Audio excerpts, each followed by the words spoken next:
ঐকমত্য কমিশন ও ইসির সংলাপে ডাক না পেলেও ভোটে যেতে চায় জাতীয় পার্টি। অবস্থা বুঝে যে কোনো দলের সাথে জোট করতে আগ্রহী দলটির নেতারা। তবে অভ্যন্তরীণ কোন্দল নিয়ে সমাধানে আসতে পারেনি কোনো অংশই। অন্তর্বর্তী সরকার ও নির্বাচন কমিশনের বিরুদ্ধে পক্ষপাতের অভিযোগ আছে তাদের। আশরাফুল আলম আকাশের রিপোর্ট।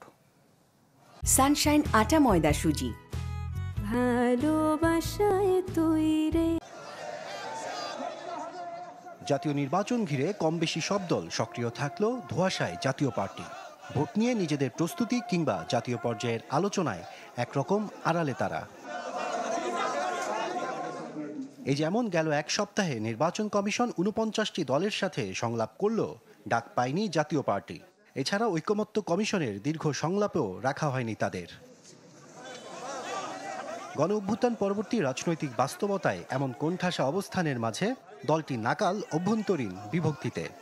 তবে সব সংকটের মাঝেও ভোটের মাঠে নামার কথা বলছে দুপক্ষই। পক্ষপাত দুষ্ট একটি নির্বাচন কমিশন নিউট্রাল ফেয়ার ভোট করতে পারবে না। তো আমরা মনে করি আমরা নির্বাচনের জন্য প্রস্তুত, তবে নির্বাচন কমিশনকে দেখাতে হবে তারা সক্ষম। আমি মনে করি আমাদের দলের অবস্থান খুবই ভালো। মানুষকে খালি মনে করিয়ে দিতে হবে আমাদের সময় কি উন্নয়ন হয়েছে, কিভাবে মানুষের জীবন অনেক ভালো ছিল। গেল ১.৫ দশকে সাথে পাছে রেখে জাতীয় পার্টির ভোট ব্যাংক ব্যবহার করেছিল আওয়ামী লীগ।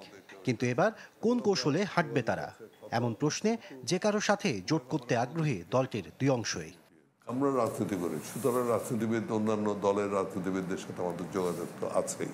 না, আমরা কোনো কিছুই বলবো না যে এটার সুযোগ নেই।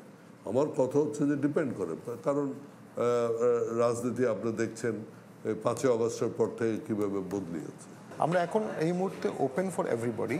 তো সামনের দিনগুলোতে আমরা মনে করি বিএনপি, জামাত বা যদি আওয়ামী লীগ রিভাইভ হয়, তাদের যে কারোর সাথে আমাদের জোট হতে পারে। এবার জাতীয় পার্টির নির্বাচনী ভবিষ্যতের পথে আরেক সংকট প্রতীক নিয়ে কারাকারি। লাঙ্গলের মালিকানা জিএম কাদের দাবি করলেও আদালতে যাবার কথা বলেন আনিসুল ইসলাম মাহমুদরা। লাঙ্গল সবসময় জিএম কাদেরের ছিল, জিএম কাদেরেরই আছে। আমরা বোধহয় আইনি প্রক্রিয়া। আশরাফুল আলম আকাশ, চ্যানেল 24, ঢাকা।